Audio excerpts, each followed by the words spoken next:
j'ai démarré par la natation et le judo, en pratiquant un petit peu de piano aussi pour me changer les idées à côté.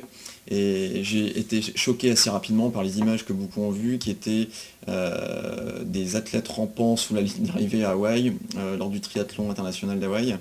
Donc dans les années 90, ça m'avait vraiment marqué et je trouvais ça complètement surhumain, quoi, enfin, voire même farfelu. Et voilà, donc je pense que c'est à ce moment-là que j'ai pris conscience de la difficulté de cet événement, et puis qu'est née l'envie première de m'attaquer un petit peu à cet Everest.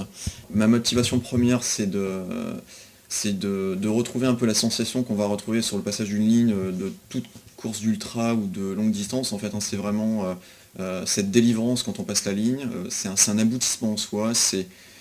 Il faut vraiment se dépasser, il faut gérer les passages difficiles.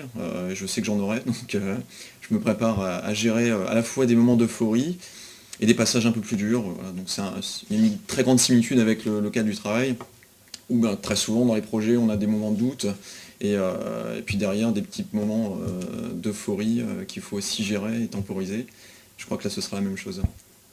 Euh, j'ai toujours considéré qu'il y avait énormément de liens entre ce qu'on applique dans le cadre professionnel et les expériences sportives qu'on peut avoir. Il n'y a pas de place à la négligence dans le sport, en particulier sur les compétitions. Et je pense qu'on se fait très vite distancer par ses concurrents si on a négligé un point de détail. Et ça se paye tout de suite très cher. C'est exactement pareil dans la vie professionnelle.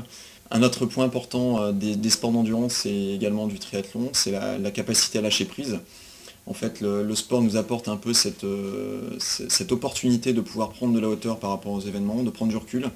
Et il m'est moi-même très souvent arrivé de régler un problème sur une séance tranquille en vélo, en quelques secondes, là où j'aurais pu passer beaucoup plus de temps dans le cadre du travail.